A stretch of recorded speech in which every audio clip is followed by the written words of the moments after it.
melihat kuasa-Mu. Kami Tuhan melihat kuasa-Mu dicurahkan di tempat. Sekali lagi kami Tuhan, kami Tuhan melihat kuasa-Mu dicurahkan di tempat, dicurahkan di hati kami, dicurahkan di hati kami, dicurahkan seluruh hidup kami, dicurahkan seluruh hidup kami. Terima kasih ya Tuhan. Kami mengucap syukur Tuhan pada hari-hari Pentakosta ini. Kami diuji dengan iman kepada Tuhan. Untuk yang sakit menjadi sembuh. Dan kami percaya untuk beban berat ekonomi keuangan kami percaya Tuhanlah solusi atas semuanya. Dan terima kasih ya Tuhan, biarlah kami senantiasa semakin bergantung kepada Roh Tuhan. Karena kami sedang ada di dalam masa peperangan rohani yang harus menggunakan senjata rohani untuk mengalahkannya. Di minggu kedua ini Tuhan kami siap untuk belajar kembali. Jikalau kami sudah mempelajari bagaimana Tuhan Kristus adalah Raja di bumi maupun di sorga. Dan kami ingin belajar Tuhan pada hari ini tentang bagaimana Roh Kudus untuk bisa menumbuhkan iman kami. Kami percaya bahwa orang benar hidup oleh karena percayanya. Oleh sebab itu biarlah perbuatan kami menunjukkan iman dan percaya kami. Terima kasih untuk semangat yang luar biasa yang ada pada jemaat Tuhan, pelayan Tuhan yang sudah melayani, yang sudah hadir.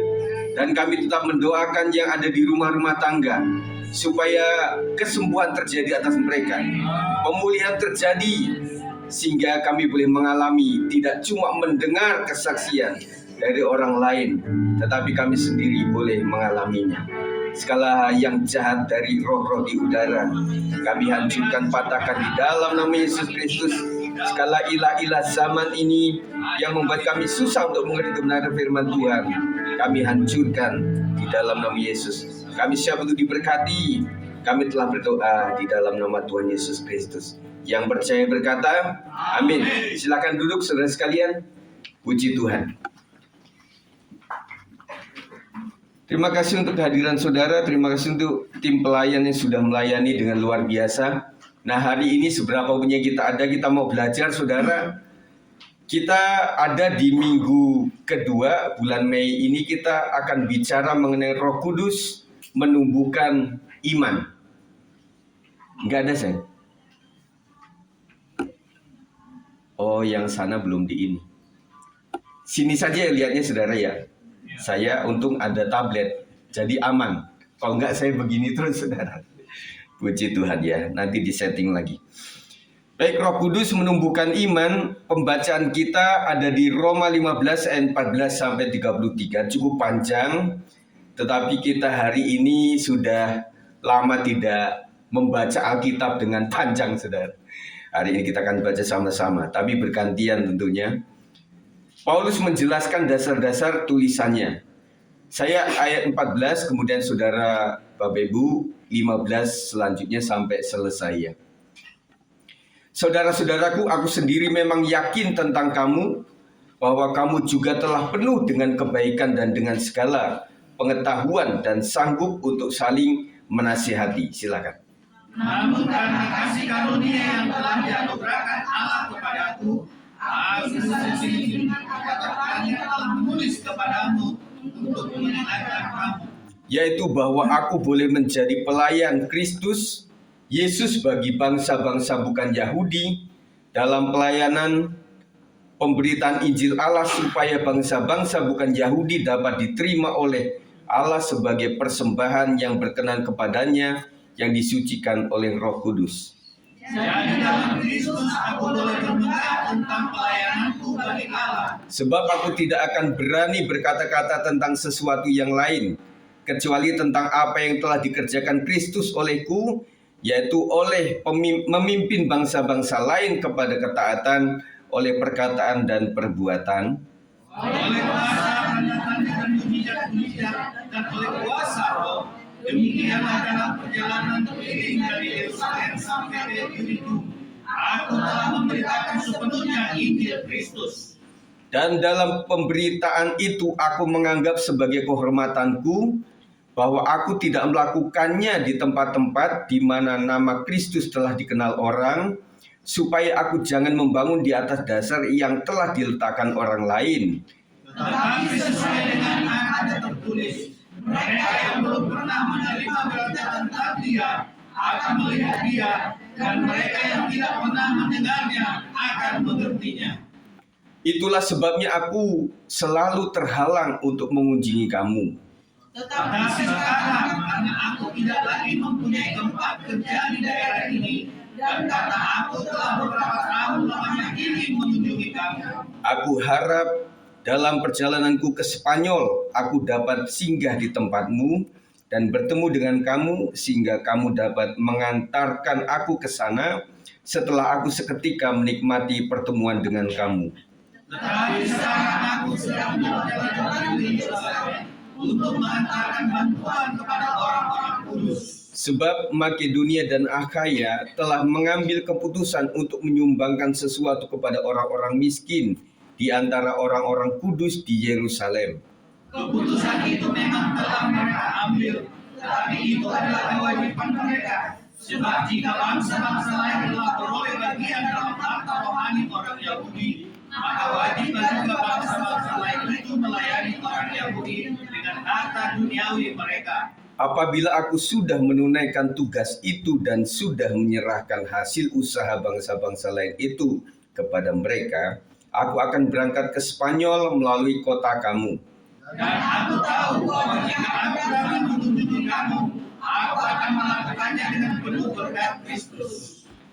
Tetapi demi Kristus Tuhan kita dan demi kasih Roh, aku menasihatkan kamu saudara-saudara untuk bergumul bersama-sama dengan aku dalam doa kepada Allah untuk aku. Supaya aku terpelihara dari orang-orang yang tidak taat di Judea, dan supaya pelayananku untuk Yerusalem disambut dengan baik oleh orang-orang kudus di sana. Agar aku yang dengan sukacita datang kepadamu oleh kehendak Allah, beroleh kesegaran bersama-sama dengan kamu. Allah sumber dari sejahtera menyertai kamu sekalian. Amin. Amin. Puji Tuhan. Saudara, setelah Yesus naik ke surga, ia mengirimkan Roh Kudus untuk berdiam di dalam kehidupan orang-orang percaya. Roh Kudus disebut sebagai Parakletos, sebagai penolong atau penghibur. Apakah saudara mengalami beberapa hari terakhir ini atau sebelumnya, di mana saya itu kesedihan yang luar biasa, tetapi ada sebuah penghiburan yang bukan datang daripada karena uang banyak, karena teman banyak, atau lingkungan dari luar, tetapi ada sesuatu yang membuat saudara kuat. Itu peran Parakletos, saudara, yaitu Roh Kudus yang ada di dalam hidup kita. Nah, kita sedang belajar, saudara, tentang peran Roh Kudus dalam kehidupan kita apa saja, saudara. Ada 3 ya, saudara, yang kita akan pelajari pada saat pagi ini. Nah, di bulan ini, saudara, kita sedang bertemakan iman dan Roh Kudus. Iman dalam hidup kita penting karena kita memang orang percaya. Orang percaya itu orang benar. Orang benar itu adalah orang yang mengasihi Tuhan dengan sungguh-sungguh. Dan firman Tuhan katakan bahwa orang percaya, orang benar akan hidup oleh iman. Jadi saudara, kita bisa hidup tidak cuma dengan roti, dengan makanan, ya, dengan buntil, dengan BPK, dengan soto, dengan apa itu, sate. Tetapi kita hidup oleh karena firman Kristus yang hidup dalam kehidupan kita. Dan juga peran Roh Kudus sangat penting. Karena di suatu sesi kita tidak bisa lagi minta nasihat kepada yang lain. orang yang lain juga membutuhkan nasihat, masa kita minta nasihat kepada mereka? Kalaupun bisa, ya kasih sharing sajalah. Waktu itu saya pernah ngalamin demikian dan saya melakukan ini, cuma itu. Tetapi untuk nasihat betul-betul yang bisa menyegarkan itu hanya Roh Tuhan yang bisa. Jadi peran Roh Kudus dalam kehidupan kita adalah yang pertama menyatakan kesucian, kemudian memberi kuasa, dan yang ketiga adalah mencurahkan kasih. Kita akan pelajari sama-sama, saudara. Roma 15 ayat 16 sebagai peran Roh Kudus yang pertama yang menyucikan atau yang menyatakan kesucian. Ayat 16 di dalam Roma 15 mengatakan 1, 2, 3, yaitu bahwa aku boleh menjadi pelayan Kristus Yesus bagi bangsa-bangsa bukan Yahudi dalam pelayanan pemberitaan Injil Allah, supaya bangsa-bangsa bukan Yahudi dapat diterima oleh Allah sebagai persembahan yang berkenan kepadanya, yang disucikan oleh Roh Kudus. Jadi saudara, keasingan yang disebut bahasa non-Yahudi itu orang kafir begitu ya. Kekafiran mereka itu bisa disucikan bukan dengan hal-hal yang lain, tetapi Roh Kudus yang menyatakan itu bahwa engkau sudah tahir, siap untuk menjadi umat Tuhan. Salah satu pekerjaan Roh Kudus adalah menyucikan orang yang percaya agar menjadi persembahan hidup yang berkenan di hadapan Allah. Kita menyadari bahwa apa yang kita lakukan itu adalah wujud daripada persembahan kepada Tuhan. Kita punya tubuh, jiwa, roh. Kita punya mulut, kita punya tangan. Betul? Kita bisa memuji Tuhan, kita bisa menyaksikan tentang kebesaran Tuhan. Itu cara kita memberikan karya persembahan kepada Tuhan. Persembahkanlah persembahan yang hidup, yang kudus, yang berkenan di mata Tuhan. Bukan persembahan yang mati, tetapi semasih hidup kita persembahkan seluruh hidup kita kepada Tuhan. Kehidupan manusia menyangkut masalah hobi dia juga. Bagaimana dia biasanya dengan hobi mendapatkan pujian daripada dunia ini. Tetapi saatnya ada waktu di mana kita memberikan hobi kita, talent kita untuk memuliakan Tuhan. Sangat menyukakan ketika kita melihat anak-anak kita bisa menari, bisa pegang LCD, bisa memainkan musik, dan itu begitu luar biasa, begitu indah. Itu persembahan yang harum di mata Tuhan. Mari para orang tua, izinkan anak-anakmu untuk dididik, untuk menjadi siap melayani pekerjaan Tuhan. Dan momen Kamis kemarin adalah momen yang membuka diri kita semuanya. Tidak cuma saya sebagai pemimpin, ada hal yang memang harus kita sampaikan dalam jangka panjang. Karena umur gembala terbatas dan juga para pelayan di sini juga memiliki keterbatasan. Dan anak muda harus berpikir bahwa next-nya siapa? Next generasinya mesti kita pikirkan, saudara. Dan akhirnya masuk kepada, oh itu anak saya. Itu pasti keponakan saya lah. Itu pasti sepupu saya yang harus tampil di situ. Nah, membuat kita juga akan melihat bahwa oh iya, waktu Pak Gembala sedang nggak ada, itu ini nggak tercover, ini nggak tercover, ini juga nggak tercover. Akhirnya saudara memikirkannya seperti apa? Memikirkannya dengan cara yang lain atau berpikir bahwa oh iya ya, ada saatnya di mana Pak Gembala juga bisa diundang keluar untuk khotbah, bisa saja tidak bisa hadir karena kesehatan dan sebagainya. Dan siapa yang bisa mewakili, yang bisa Pak Sigit kedua lah begitu, yang bisa mengcovering semuanya. Nah saudara, kita mulai berpikir seperti itu kan. Dan akhirnya saya juga mendoakan supaya generasi berikutnya memiliki sense of penggembalaan itu harus ada. Saudara ketika melayani di sini memiliki mimpi yang tinggi dulu. Saya harus menjadi pemimpin rohani. Yang pemimpin rohani ini kriterianya seperti ini. Dari kesetiaan, daripada kehadiran. Kalau dia seorang pengkhotbah, bagaimana menyampaikan materi itu? Materi penginjil beda sama materi gembala.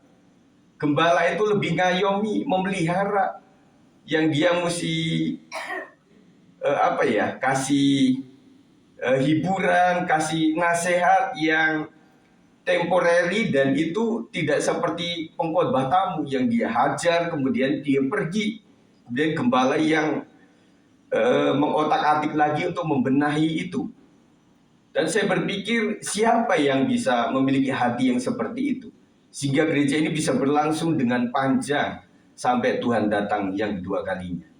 Amin, saudara. Kita lanjutkan. Kita tidak mungkin memiliki kesucian di hadapan Allah dengan segala tindakan dan amal perbuatan yang coba kita lakukan. Orang-orang non-Yahudi tadi berusaha seperti apapun juga, tidak bisa yang namanya membuat dia akan dilayakkan atau disucikan. Hanya Roh Tuhan yang bisa membuat dia mengklarifikasi orang ini layak atau tidak. Roh Kudus yang menyucikan atau menguduskan kita. Kudus atau suci itu berarti pisah atau dikhususkan. Suci itu harus, kalau misalnya saudara menjala atau saudara misalnya cari ikan di rawa, itu ikan masih kena lumpur. Nah, saudara bersihkan dengan cara dikasih air dan sebagainya. Itu baru disebutnya bersih, begitu saudara. Nah, kita juga berkata bahwa apakah bisa ya dengan amal perbuatan saya bisa menyucikan diri kita. Nah, kita kan berpikirnya sampai berapa jauh kita bisa berbuat baik, saudara. Orang nggak bisa lah 100%. Kalau dalam 1 menit mungkin bisa. Tetapi orang punya tubuh, jiwa, roh, itu harus sempurna, itu tidak mungkin. Ya, kita melakukan kebaikan-kebaikan, pemberian-pemberian, emangnya tahu persis motivasi seseorang memberikan sesuatu? Kita nggak tahu persis sama sekali. Setelah beberapa kali dilakukan baru tahu, wah ternyata ada udang di balik rempeyek, ada di balik batu, saudara. Nah, itu baru terasa kan. Nah, makanya itulah yang terjadi. Wah, ketika orang tidak biasanya itu kita harus waspada. Kok tumben-tumbennya gitu loh. Dia nggak pernah ajak saya makan, kemudian dia kirim makanan, atau dia ajak saya ini, mungkin ada maunya. Apalagi orang yang tidak pernah kita kenal atau pernah kenal puluhan tahun yang lalu, saudara. Tidak pernah ngobrol, tidak pernah WA-an, tiba-tiba saja, "Ayo bro, apa kabarnya?" Nah, kita mulai berpikir, wah, ini jangan sampai ini awal-awal bagus-bagus, tiba-tiba ujungnya ke sana, saudara. Jadi kudus itu dipisahkan atau dikhususkan. Dan makanya saudara, kita pengen supaya semakin kesini pemberian kita itu betul-betul tulus banget di hadapan Tuhan. Amin. Saudara memberikan kolekte, persembahan, persepuluhan, ucapan syukur atau apapun juga, saudara lakukan dengan tulus, sungguh-sungguh kepada Tuhan dan hanya untuk Tuhan saja. Untuk mencapai level ini, saudara, butuh terus dari hari ke hari, minggu ke minggu, sampai kita diuji. Oh Tuhan, ini memang luar biasa nih hari ini, cukup banyak yang saya harus berikan. Aduh, tolong saya Tuhan, jangan pikiran saya berubah nih. Makanya ketika orang memberikan sesuatu, dia bilang begini, ambil ini, ambil, saya kasih nih. Jangan sampai berubah loh pikiran saya, betul nggak? Pikiran itu mudah berubah, saudara. Nah, makanya saya ke belakang ini dalam pelayanan itu tidak terlalu kepada janji iman dalam arti khusus yang ada sajalah. Kalau misalnya janji iman, iblis juga ikut bekerja, yang saya lihat gitu loh. Ya, nanti untuk Natal saya janji deh, pokoknya nanti 5 juta dari saya. Tulis, panitia tulis saya ya, jangan lupa ditulis. Nah, dalam arti pikiran saudara kita nggak tahu. Ternyata di menjelang Desember itu ada sesuatu yang saudara andalkan. Saudara mau jual apa, atau ada orang yang kasih apa, atau nanti ada THR, atau itu pikiran kita, saudara. Nah, sedangkan iblis itu mengganggu, menggoda. Jangan berpikir ketika saudara janji itu iblis diam saja. Karena nazar itu adalah sesuatu yang memang berhutang kepada Tuhan. Dan ketika tidak dibayarkan, itu yang paling sukacita iblis. Bukan gereja, bukan panitia loh. Bukan. Makanya saya bilang, ya untuk Natal inilah mumpung ada 10.000, kasih 10.000. Kita nggak berhutang lagi. Gitu kalau menurut saya loh ya. Tetapi ada hal tertentu yang memang saudara punya komitmen, memang betul hari itu pasar harus bayar, dan nggak bisa memang saudara punya upaya usaha betul untuk bisa membayar nasar itu, saudara. Ya. Kemudian asing bagi dunia. Kita merasa asing nggak di dunia ini, saudara? Kemarin ada persekusi dan sebagainya oleh karena anak-anak muda sedang mengadakan doa dan sebagainya. Itu masih terjadi terus, saudara. Sampai bingung kita akan ada di wilayah mana. Tetapi saya ingatkan bahwa suatu saat akan ada bahwa legalitas itu muncul seperti yang dimiliki oleh Saulus. Ngerti, saudara? Kalau itu sudah dikasih sama pemerintah, itu kita sudah tidak bisa apa-apa, saudara. Teman-teman kita di bangsa lain, di negara lain, itu sudah punya masa yang sulit yang begitu sangat luar biasa, karena mereka sudah punya yang namanya legalitas. Yang turun adalah tentara dari pemerintah sendiri. Kita kan baru orang masyarakat nih, RT, RW, kemudian ada orang-orang kelompok massa tertentu yang itu bukan dari daerah situ sebenarnya, dari daerah mana gitu, cuma sampai segitu. Dan 5 agama minimal kita itu sudah dilindungi oleh hukum, oleh undang-undang, saudara. Itu saja kita sudah susah. Buat gereja susah, akhirnya disebutlah capel dan sebagainya. Tetap saja, saudara. Dan kita melihat hari-hari ini perkembangan gereja dan sinode itu luar biasa. Dan ada beberapa sinode yang begitu sedang ngebum, itu sedang mau merangsek ke wilayah kota-kota, saudara. Nah, diisyaratkan di Depok akan muncul lagi, saudara. Apakah nggak gempar, saudara? Nah, kita masih biasa-biasa saja. Tetapi kalau orang itu sudah melihat, yang selama ini saudara lihat di YouTube, wih keren nih, ibadahnya ini keren, nanti ada di Depok, saudara. Dan itu menjadikan kita berpikirnya, apakah murid Kristus bertambah? Belum tentu. Tapi gereja bertambah, itu pasti. Nah, itu yang menjadi olahan kita, bagaimana kita bisa memenangkan jiwa. Gereja-gereja yang relatif stabil adalah menunggu sampai anak-anak mereka besar, mereka memiliki anak lagi, saudara punya cucu, nah baru pertambahan jiwa ada di situ, saudara. Nah, kita sedang bergumul untuk itu. Dan kemudian di Roh Kudus menyucikan, menguduskan kita untuk disiapkan khusus bagi Tuhan. Jadi untuk Tuhan itu bukan main-main, saudara. Untuk Tuhan benar-benar perfect, karena Tuhan adalah sempurna. Jadilah engkau sempurna seperti Bapamu sempurna, saudara. Kita untuk sesuatu dunia, kita harus perfect. Kita kerjaan laporan mesti betul-betul detail. Mesti tidak boleh ada salah. Tetapi karena dalam pekerjaan Tuhan belum tentu kita punya nilai yang sebaik itu, setinggi tingkatan kualitasnya, saudara. Yang kedua, peran Roh Kudus adalah memberi kuasa. Roma 15 ayat 19 mengatakan, oleh kuasa tanda-tanda dan mujizat-mujizat dan oleh kuasa Roh, demikianlah dalam perjalanan keliling dari Yerusalem sampai ke Illyricum, aku telah memberitakan sepenuhnya Injil Kristus. Saudara, saya ingatkan bahwa Injil itu adalah kekuatan Allah. Amin. Amin. Pekerjaan Roh Kudus berikutnya adalah memberikan kuasa, dunamos, dinamis, atau dalam bahasa yang lain dinamit. Tahu?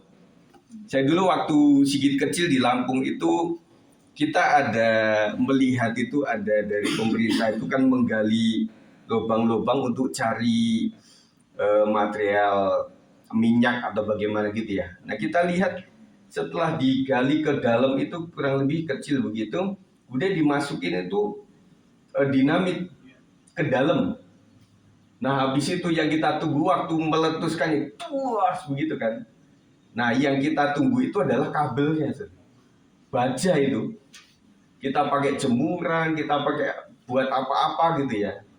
Nah, itu dipakai. Nah, dinamit itu adalah kayak seperti power gitu loh. Kekuatan yang luar biasa. Nah, apalagi kok bicara masa sekarang ada bom atom lah, ada bom nuklir lah, ada bom yang sedang dibuat oleh orang-orang Timur Tengah itu ya, itu mengerikan saudara. Sempat misalnya rudal yang nggak tahu balistik atau apa, kalau itu diluncurkan ke sebuah pulau bisa hancur situ. Makanya kita berpikir betul nggak ya? Ya, betul nggak? Ya, tentang sejarah Hiroshima dan Nagasaki sudah membuktikan bahwa itu bisa terjadi. Nah, kemudian kita berpikir ya, mereka kan sudah enak lah negara-negara itu, udah maju gitu ya. Ngapain mesti perang? Terus sebenarnya pikiran kita berpikir, kenapa mereka produk senjata? Senjata diproduk buat apa, saudara? Kalau cuma latihan-latihan, masa rudalin burung? Kan nggak mungkin. Dan kemudian mereka berpikir, para pemasok ini mesti harus ada sesuatu negara kecil yang harus berperang supaya mereka memasok itu, saudara. Ya, nah akhirnya udah dunia ini sudah kacau dengan hal seperti itu, saudara. Hingga muncullah seperti itu, perang terjadi di mana-mana, saudara. Pekerjaan Roh Kudus berikutnya adalah memberi kuasa. Hal ini sesuai yang dijanjikan Yesus dalam Kisah Rasul 1 ayat 8. Tetapi kamu akan menerima kuasa kalau Roh Kudus turun ke atas kamu, dan kamu akan menjadi saksiku di Yerusalem dan di seluruh Yudea dan Samaria dan sampai ke ujung bumi. Saudara, dari awal diturunkan di Yerusalem, kemudian ke Yudea, kemudian lebih panjang lagi ke Samaria dan sampai ke ujung bumi. Itu kalau tidak ada kuasa Roh Kudus tidak mungkin, saudara. Dan saya melihat bagaimana pembabatan terhadap Injil Tuhan, terhadap gereja-gereja Tuhan, terhadap persekutuan-persekutuan itu terjadi sejak awal, saudara. Dan sebanyak martir yang telah tiada, itu menunjukkan bahwa mau di bumi hanguskan pun, Injil tetap tidak bisa berhenti. Amin. Amin. Karena ada kuasa di situ. Makanya kita harus mengandalkan Tuhan, Roh Kudus untuk melingkupi hidup kita, supaya kita bisa mengabarkan Injil dengan baik, sesuai dengan hikmat yang daripada Tuhan. Kuasa yang dimaksud adalah kuasa untuk memberitakan Injil, atau kuasa untuk menjadi saksi-saksi Kristus. Kuasa itu menekankan pada tanda-tanda dan mujizat-mujizat, sebagaimana yang dikerjakan oleh para rasul yang meneguhkan berita Injil yang disampaikan. Ada beberapa orang yang tingkatannya itu kalau tidak melihat sebuah kejadian mujizat, susah untuk diinjili. Atau yang kedua adalah orang yang memang haus tentang kebenaran. Saya kok tertarik sama tokoh Yesus. Sebenarnya coba kalau engkau bisa ceritakan nggak tentang Yesus itu seperti apa? Yang kau alami seperti apa? Nah, ketika kita sedang bicara tentang teori, itu tidak mudah membekas, saudara. Tetapi kalau saudara dilihat oleh orang itu pernah mengalami sakit, dan kemudian oleh karena dia percaya kepada Tuhan Yesus, dan kemudian didoakan oleh pendeta, dan kemudian sembuh, dan dia berkata, ini baru nyata betul bahwa Yesus yang kalian sembah memang ada dan terbukti. Kita membutuhkan kuasa ini, saudara. Makanya prakteknya adalah dalam keluarga kita. Puji Tuhan, beberapa hari ini siapa yang anggota keluarga besarnya itu ada yang sakit. Kesempatan saudara untuk melakukan mujizat. Kesempatan saudara untuk menumbuhkan iman. Tuhan Yesus, aku bukan pendeta. Ya, sudah tahu. Aku ingin mendoakan anakku, Tuhan. Tuhan jamah dalam nama Yesus. Nah, engkau sembuhlah. Dalam nama Yesus sembuh. Dalam nama Yesus sembuh. Kita belajar dari situ, saudara. Dan kita berharap anak kita juga mengimani itu. Dan ketika itu sembuh terjadi, kita bisa saksikan kepada orang lain. Dan kemudian saudara, kalau saudara pengen melihat di rumah sakit hari-hari ini, mirip semuanya. Flu, batuk, panas, tenggorokan, radang, ngilu-ngilu. Itu kita alami semua, saudara. Makanya saya berharap saudara, ketika saudara masih bisa sampai ke tempat ini, puji Tuhan, saya sempat-sempatin deh. Supaya saya menunjukkan bahwa kualitas iman saya tidak ece-ece. Tetapi saya semangat untuk datang. Dan saya percaya Tuhan bisa sembuhkan saya. Dan ketika saudara sudah sembuh, saudara bebas untuk bisa mengajarkan kepada orang lain, menyaksikan kepada orang lain. Saudara punya warung, ada yang datang, "Bu, kemarin sakit ya?" "Ya, puji Tuhan." "Minum obat apa?" "Ya, obat biasalah, obat warung. Tetapi saya doa sama Tuhan, Tuhan menyembuhkan saya, Bu. Ya, saya bersyukur sehingga bisa melayani Ibu." "Oh iya, itu ada tetangga saya yang juga sakit." Yaudah, minta Tuhan saja yang menyembuhkan supaya didoakan dan bisa disembuhkan. Dan kita rasanya lebih mudah untuk ngomong sesuatu yang kita sudah punya, saudara. Saudara pernah jualan nggak yang begitu sulit? Saudara mau jualan obat kumis, tetapi saudara nggak punya kumis. Kira-kira jualnya gampang atau susah, saudara? "Pak, saya jual obat kumis loh, Pak." "Tuh, tapi Bapak nggak punya kumis." "Iya, karena saya memang modelnya nggak punya kumis. Tetapi ini obatnya luar biasa loh, Pak." Orang bilang apa? "Sekarang Pak pulang aja ya obatnya, coba pakai di Bapak. Nanti kalau Bapak sudah beringosan, nanti datang lagi ke saya." Begitu, saudara. Tetapi kalau orang punya sebuah kisah bersama Tuhan, kita ngomong itu lebih enak kepada orang lain. Ada sebuah makanya kita sedang kumpulkan data-data materi dalam hidup kita, dalam keluarga kita. Saya pernah sakit, saya pernah susah, saya pernah ngalamin susah ekonomi, keuangan dan sebagainya. Untuk memasukkan anak sekolah juga susah. Dan kemudian Tuhan tolong luar biasa. Kita akan ngomong kepada orang tuh dengan gamblang. Ketika orang, "Lu ngomongnya tegas amat." "Oh iya, orang saya ngalamin kok." Betul nggak, saudara? Dan itu tidak mudah goyah kita untuk menceritakan sesuatu. Kemudian saudara, yang ketiga adalah mencurahkan kasih. Roma 15 ayat 30. "Tetapi demi Kristus Tuhan kita dan demi kasih Roh, aku menasihatkan kamu saudara-saudara untuk bergumul bersama-sama dengan aku dalam doa kepada Allah untuk aku." Selanjutnya, Roh Kudus adalah pribadi yang menyatakan kasih di dalam hati orang-orang percaya. Kasih itulah yang kemudian mendorong kita untuk bergumul dalam doa kepada Allah, seperti ajaran Paulus kepada jemaat Roma di dalam Roma 15 ayat 31 maksud saya. Kasih akan menggerakkan seseorang untuk mendoakan yang pertama pemeliharaan Tuhan atas orang percaya, dan yang kedua adalah pelayanan orang lain bisa menjadi berkat. Saudara, hanya Roh Kudus yang memberikan roh kasih dalam hidup kita. Kita nggak bisa langsung tiba-tiba ternyuh gitu loh. Tiba-tiba masigul gitu ya. Itu harus muncul dari kita dekat sama Tuhan dan berikan hati kepada kita. Makanya ketika saudara mau menyediakan sesuatu itu, saudara bertanya kepada Roh Kudus, "Tuhan, pimpin saya Tuhan. Saya harus kasih apa kepada orang ini? Saya harus kasih apa kepada keluarga ini? Tolonglah saya Tuhan." Dan biarlah bukan karena keinginan belas kasihan saya yang secara manusia doang, tetapi Roh Tuhan saja yang bekerja untuk saya. Dan acap kali ketika kita tergerak untuk melakukan itu dan kita agak bergumul di situ seharian semalaman, akhirnya kita bilang sama suami, "Yuk kita datang keluarga itu. Saya tergerak untuk kasih sesuatu ini kepada mereka." "Janganlah, nanti kalau tersinggung orangnya gimana?" Nah, saudara sekalian, kita melakukan itu kemudian keluarga ini sampai terharu dan dia menangis. "Saya sudah berdoa loh, hampir beberapa hari ini untuk hal yang sama. Jadi ternyata Tuhan gerakkan kalian untuk ke tempat ini." Akhirnya disitulah nama Tuhan dipermuliakan, saudara.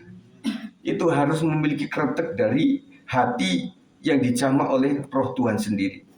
Jadi kasih akan menggerakkan seseorang untuk mendoakan pemeliharaan Tuhan atas orang percaya.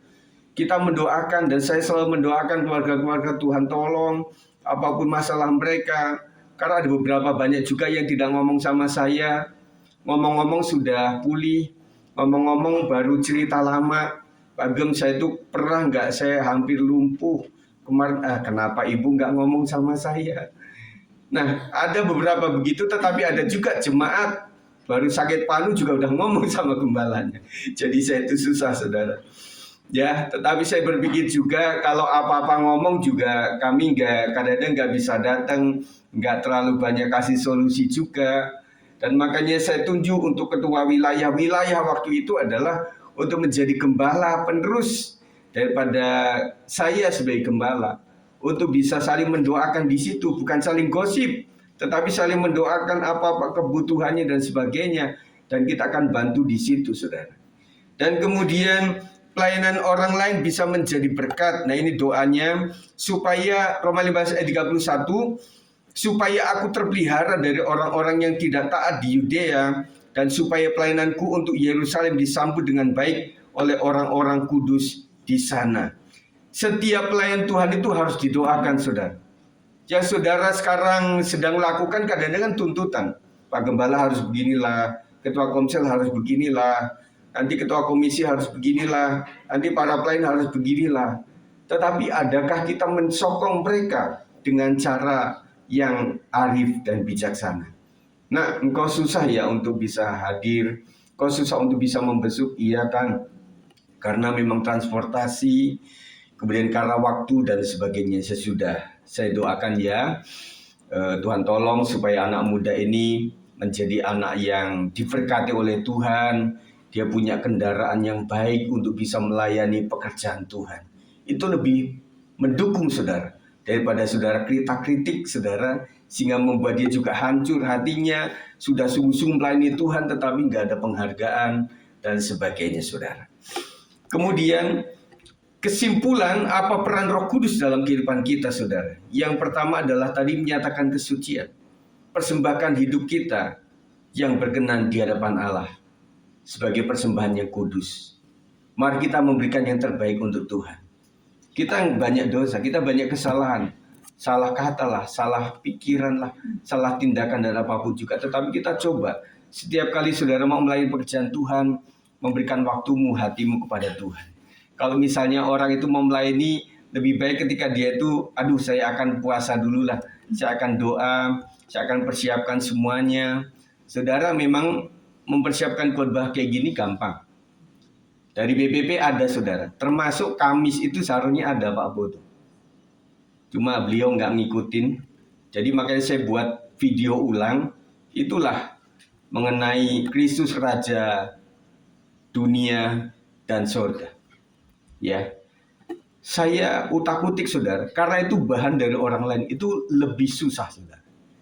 Kalau tahu bahan aslinya, saudara mungkin akan bingung. Kalau tahu bahan aslinya ini ya, saya kasih begitu ya.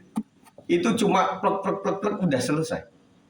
Nggak ada ayat yang ditulis dan sebagainya. Nah, saya buat di sini, begitu membuat saya mudah untuk menyampaikannya. Kadang saya sudah buat, saudara, saya ulang lagi. Ini ngerti nggak ya kalau saya kasih seperti ini? Kemudian ini apakah tulisannya kekecilan? Dari BPP, saudara, mereka sudah biasa dengan LED. Yang mereka itu satu huruf itu seorang. Setinggi saya ini. Biasa begitu. Jadi mereka buatnya memang kecil-kecil, saudara. Ya, kalau saudara lihat gambarnya itu lebih gede daripada tulisannya. Betul? Nah, saya mesti modif lagi. Akhirnya ada seperti ini yang saya buat sendiri, yang tidak seperti mereka, tetapi membuat saya lebih mudah untuk menyampaikannya kepada saudara. Jadi saudara, persembahan hidup yang berkenan di hadapan Tuhan harus kita lakukan. Kemudian memberi kuasa untuk memberitakan Injil atau kuasa untuk menjadi saksi-saksi Kristus. Mari para pemain musik. Jadi saudara, kuasa untuk memberitakan Injil atau kuasa untuk menjadi saksi itu kita butuhkan. Kalau tidak, kita hambar. Kita tidak bisa melakukan apa-apa kepada mereka. Karena kita sedang memberitakan kerajaan surga. Yang paling sulit adalah marketing tentang kerajaan surga. Karena materinya belum kita lihat. Kita tidak bisa bawa miniatur surga gitu. Loh, ini loh miniatur surga tuh kayak gini nih. Dia tuh jalannya dari emas kan. Nah, kayak gini. Kalau kita jual perumahan gampang ya. Kita bisa ada gambar, kita ada rumah contoh gitu. Nah, kita rumah contoh di surga nggak ada, saudara. Coba saudara pesan kepada Tuhan. Tuhan, tolonglah rumah contoh surga itu kayak apa, supaya orang-orang pada seneng gitu melihatnya. Nah, marketing surga itu sangat sulit, saudara. Dan kita membutuhkan kuasa yang luar biasa. Orang udah diinjili juga nggak nyambung-nyambung, udah dikasih khotbah juga nggak nyambung-nyambung. Kadang orang zaman gini juga sudah diumumkan banyak hal juga kadang-kadang nggak terbaca dengan baik mengenai waktu, hari dan sebagainya. Dan saya menyadari bahwa ini kita membutuhkan kuasa Tuhan untuk bisa melaksanakan amanat agung Tuhan.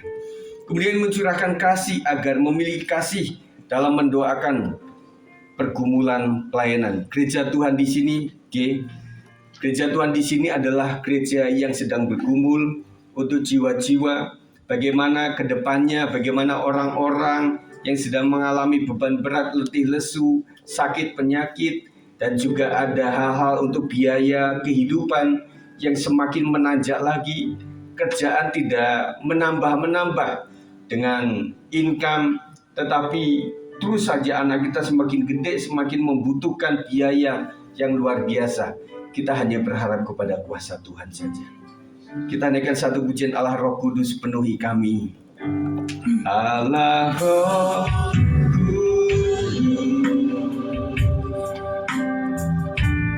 penuhi kami, ku rindu kau selalu, ku rindu kau selalu dalam hidupku, dalam hidupku.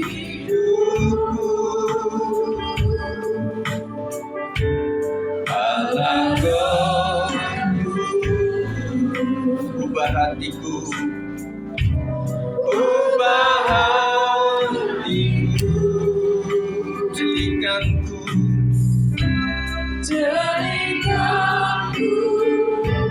semangat ku rindu hadiratmu.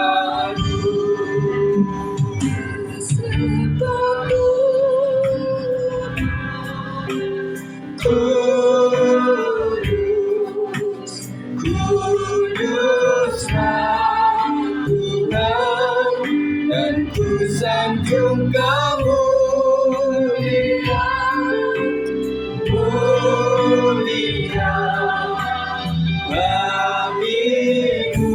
Ku sembah kudus, ku sembah. Mari kita bangkit berdiri, saudara.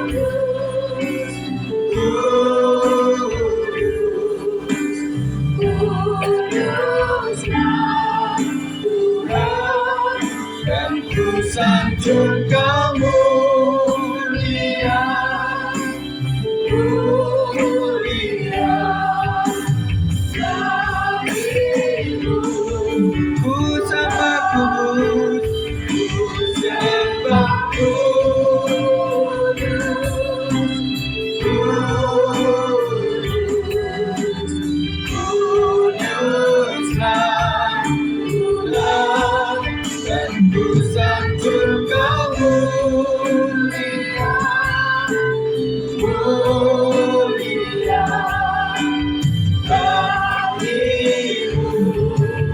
sembah Tuhan, haleluya.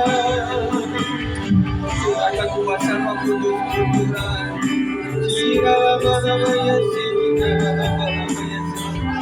Kami membutuhkan kuasa-Mu Tuhan. Kami membutuhkan kasih-Mu untuk hidup di tengah-tengah dunia. Roh Kudus, Engkau kami butuhkan. Terima kasih Tuhan.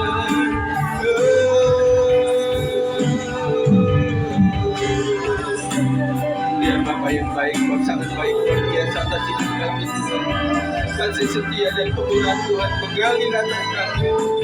Ya Yesus Tuhan, glory, Tuhan Yesus, bukan sekali sakit Tuhan. Tuhan pulihkan setiap hidup kami Tuhan. Terima kasih Tuhan. Ku sembah kuduslah Tuhan,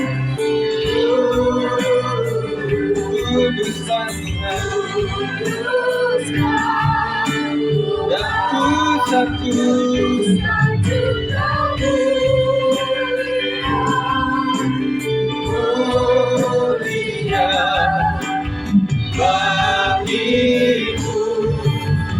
bagimu Tuhan, bagimu. Dan sekali lagi bagimu Tuhan, bagimu Tuhan.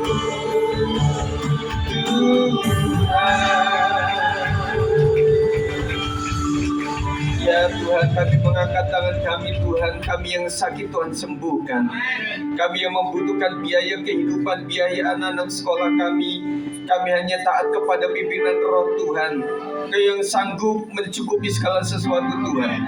Tolong kami Tuhan, dan berikan kuasa perkataan kepada kami untuk menyaksikan bahwa Yesus adalah baik, bahwa Yesus adalah penuh kuasa atas seluruh keluarga kami Tuhan. Dan kami serahkan para pelayan-pelayan Tuhan diberkati dan kekuatan Roh Kudus, supaya sepanjang doa-doa malam kami yang kami akan akhiri pada hari Sabtu nanti, Roh Kudus bekerja luar biasa, semakin hebat, semakin luar biasa Tuhan. Ampuni segala dosa kami Tuhan, sehingga kami boleh menikmati segala anugerah Tuhan selama ini. Ampuni jikalau kami kurang bersyukur di hadapan Tuhan. Terima kasih kami sudah menang, kami boleh mendengar firman Tuhan. Kami sudah memuji, memuliakan Tuhan, sudah berdoa, sudah memberikan persembahan kepada Tuhan. Dan kami percaya Tuhan tidak pernah lepaskan kami. Terima kasih ya Tuhan, kami ucap syukur. Dan kami terima firman Tuhan dengan segenap hati kami. Dalam nama Yesus kami berdoa. Yang percaya katakan amin. Silakan duduk, tepuk tangan buat Tuhan.